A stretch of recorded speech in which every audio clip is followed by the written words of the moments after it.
dan ia melihat orang-orang tersebut berwajah pucat. Semua sosok itu memandangi Anton. Saya merinding. Bayangin, tengah malam kamu terbangun sendiri, ada banyak sosok, katakanlah 10-15 mengelilingi kamu. Kembali lagi di channel Cerita Misteri, kanal YouTube yang akan membahas misteri dari penjuru bumi. Pada video kali ini saya akan menceritakan sebuah kisah aneh di mana seorang pria yang mendekati ajalnya diselamatkan oleh beberapa sosok. Bagaimana kisah selanjutnya? Jangan skip videonya dan simak cerita selengkapnya.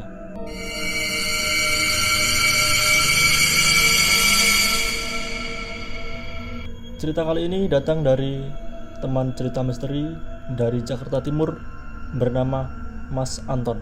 Mas Anton merupakan karyawan swasta di Jakarta Timur. Ia belum menikah dan tinggal bersama orang tua dan kakaknya yang bernama Mas Andi. Pada tahun 2019 silam, Anton menderita penyakit demam berdarah dan dirawat di salah satu rumah sakit yang ada di Jakarta Timur. Selama beberapa hari, ia ditemani oleh keluarganya, orang tuanya dan kakaknya yakni Mas Andi. Saat itu kondisi Anton terbilang cukup lemah, di mana saat ia pertama masuk ke rumah sakit, trombositnya hanya 400.000 mikroliter, di mana orang normal itu biasanya di angka 450.000 mikroliter. Jadi ada selisih sekitar 50.000 yang membuat ia dilarikan ke rumah sakit. Setelah beberapa hari, kondisinya tak kunjung membaik, hingga pada hari ketiga kondisinya semakin memburuk. Pada hari ketiga, tepatnya pukul 2 siang, trombositnya turun sangat-sangat drastis, di mana semula 400.000 tadi menjadi hanya 10.000 mikroliter. Sore harinya pun suster dan dokter mengecek kondisi Anton. Dokter beberapa kali mengeceknya dan memutuskan untuk menambah infus untuknya. Jadi yang awalnya itu infus untuk menambah nafsu makan diganti menjadi infus penambah trombosit, sebab trombositnya semakin hari semakin menurun. Dan pada hari pertama 400, hari ketiga malah turun menjadi 10.000. Dalam waktu satu hari kehilangan 390 mikroliter trombosit. Setelah sore hari di infus itu sampai malam, jadi sore sampai malam itu Anton habis 3 kantong infus. Bisa dibilang sangat banyak untuk kondisi tersebut. Sore harinya suster pun panik dengan kondisi Anton. Dan malam harinya itu giliran Mas Andi yang berjaga. Jadi orang tuanya pulang, Mas Andi yang nginep di rumah sakit untuk menemani Anton. Mas Andi tidur di bawah ranjang dari Anton beralaskan kasur lantai yang ia bawa dari rumah. Mereka berdua tidur dikelilingi tirai sekat rumah sakit. Jadi di atas itu ada si Anton, di bawahnya itu ada si Mas Andi, dan mereka berdua dikelilingi oleh tirai sekat antar pasien di rumah sakit gitu. Mas Andi tidur dengan penuh harapan. Ia berharap keesokan harinya kabar baik datang dari Anton. Ia berharap Anton agar segera sembuh dan pulang dari rumah sakit.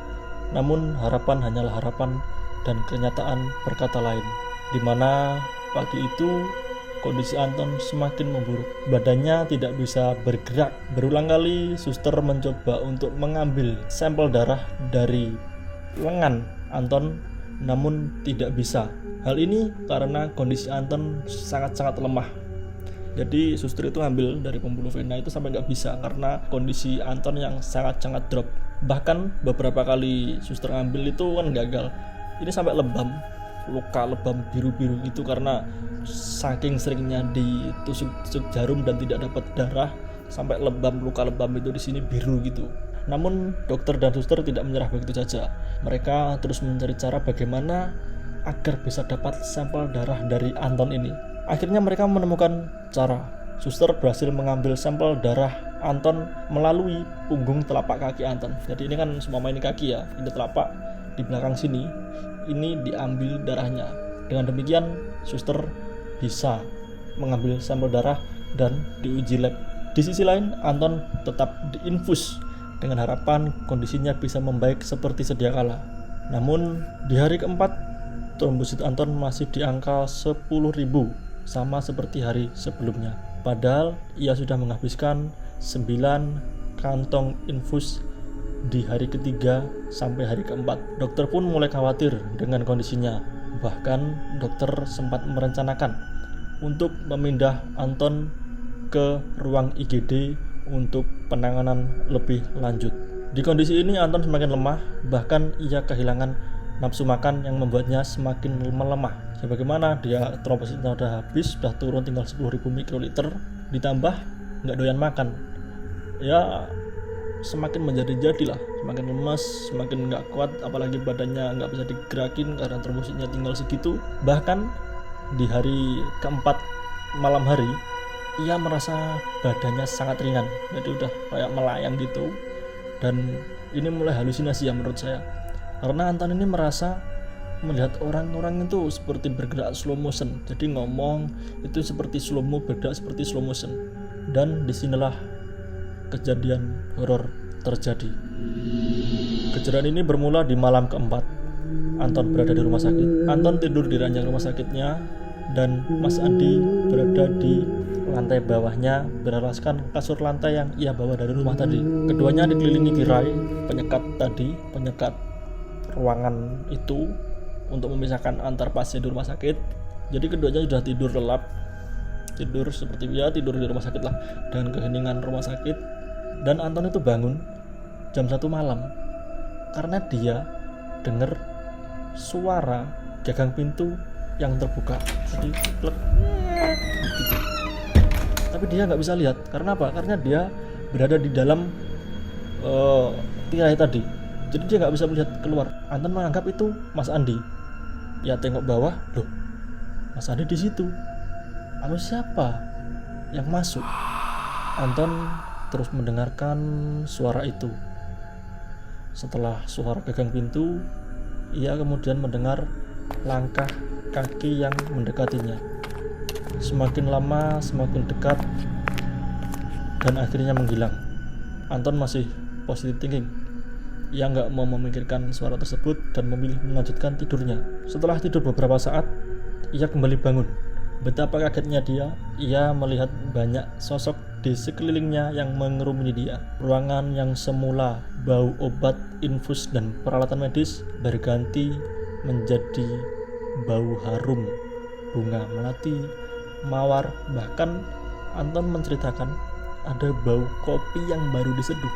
Dengan perasaan yang campur aduk, Anton pun mulai mengamati satu persatu sosok di sekelilingnya itu. Dia mengamati satu persatu dari wajah ke wajah, dari orang ke orang, dan ia melihat orang-orang tersebut berwajah pucat. Semua sosok itu memandangi Anton. Saya merinding. Bayangin, tengah malam kamu terbangun sendiri, ada banyak sosok, katakanlah 10-15 mengelilingi kamu, dan semua pandangan tertuju ke kamu. Lanjut, di antara beberapa orang tersebut, Anton melihat 2 orang lelaki yang badannya cukup tinggi di antara yang lain dan berkulit gelap.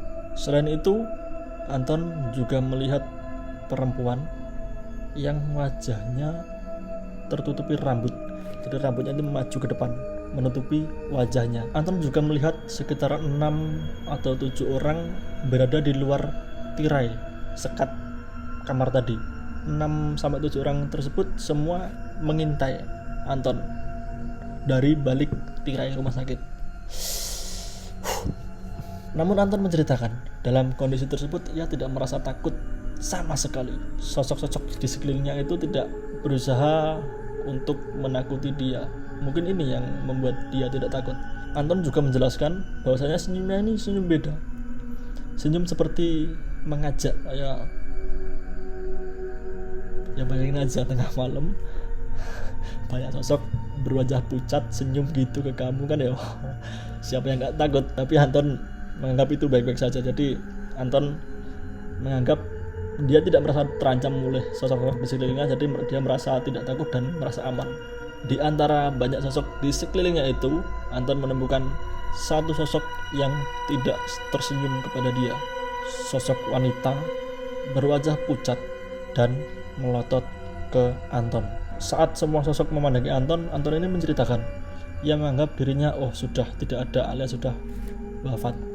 Ditambah dengan senyuman mereka yang diartikan sebagai bentuk penjemputan kepada Anton. Anton pun hanya tersenyum dan melihati sosok di sekelilingnya, melihat sambil senyum-senyum hingga Anton menghentikan pandangannya ke salah satu sosok yang berada di luar tirai tadi.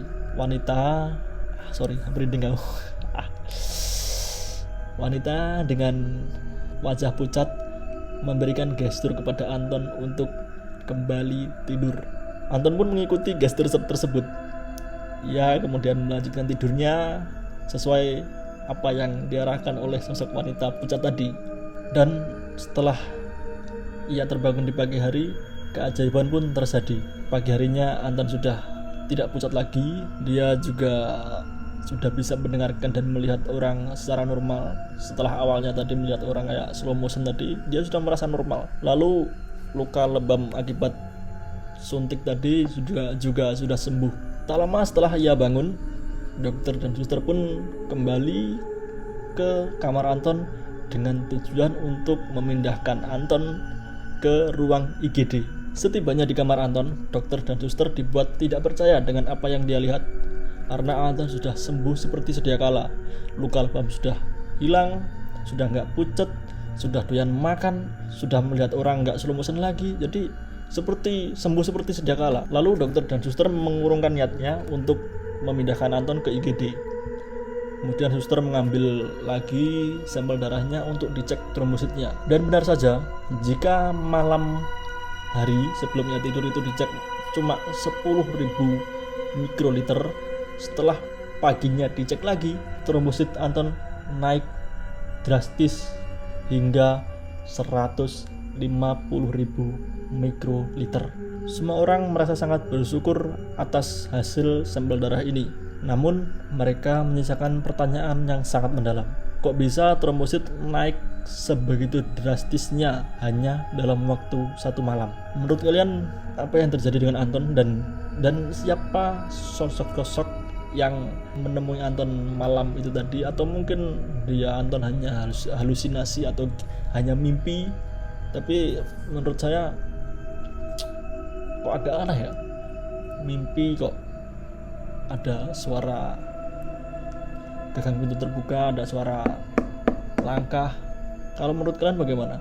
Silahkan tulis pendapat kalian di kolom komentar. Dan itu tadi cerita dari teman cerita misteri dari Jakarta Timur. Apabila kalian ada cerita menarik, bisa dikirim ke alamat email kami, sudah kami tulis di kolom deskripsi. Terima kasih sudah menonton videonya. Kami mengharapkan kritik saran dari kalian. Silahkan tulis di kolom komentar. Dan sampai jumpa di cerita misteri selanjutnya.